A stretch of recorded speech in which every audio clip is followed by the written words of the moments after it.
Paul और उसके followers की वजह से Aahista Aahista Christianity Roman empire में फैलती गई। लेकिन यहाँ पर मसला ये था कि रोमन एम्पायर का रिलीजन क्रिश्चियनिटी के बिल्कुल ऑपोजिट था और वो उस जमाने में जुपिटर की इबादत किया करते थे। तो रोमन एम्पायर की इस अवाम को इम्प्रेस करने के लिए उस जमाने के क्रिश्चियंस ने अपने रिलीजन में कुछ चेंजेस किए। नंबर 1, उन्होंने ईसा अलैहिस्सलाम के नाम को चेंज करके एक कॉमन रोमन नाम रखा जो आज इंग्लिश में जीसस बन चुका है। नंबर 2, रोमन एम्पायर के लोग ज्यादातर यूरोपियंस थे, मतलब बिल्कुल गोरे थे, और ईसा अलैहिस्सलाम फलस्तीन के होने की वजह से थोड़े ब्राउनिश थे।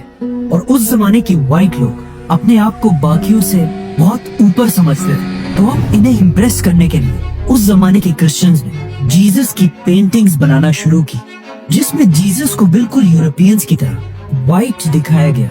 मतलब ये दुनिया में आज जीसस की सबसे पुरानी पेंटिंग है। जीसस की यही पेंटिंग्स आज दुनिया की सबसे फेमस पेंटिंग्स हैं, क्योंकि आज से कुछ ही साल पहले जीसस की ये एक पेंटिंग दुनिया में सबसे महंगी बेची गई।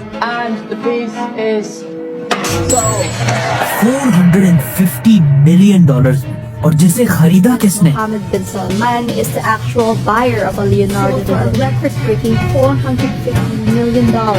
Let's come back to the story. Christianity में इन चेंजेस की वजह से Aahista Aahista Christianity Roman empire में बहुत तेजी से फैलने लगी और क्रिश्चियंस इतने बढ़ गए कि रोमन एम्पायर के बादशाहों ने सोचा कि अगर क्रिश्चियंस ऐसे ही बढ़ते गए तो ये तो हमारे रिलीजन जुपिटर के रिलीजन को बिल्कुल खत्म कर देंगे। तो आखिर रोमन एम्पायर के बादशाह ने फैसला किया कि अब क्रिश्चियनिटी को फैलने से रोकने के लिए हमें सारे क्रिश्चियंस को मारना होगा। जिसके बाद रोमन एम्पायर ने क्रिश्चियंस पर ऐसा जुल्म किया कि इस जुल्म को कुरान में भी डिस्क्राइब किया गया है कि जब रोमन एम्पायर के बादशाह के जुल्म से कुछ यंग लड़के भागकर एक गार केव में छुप गए और वहीं पर अगले 300 साल तक सोते रहे, जिन्हें असहाबे काफ कहा जाता है।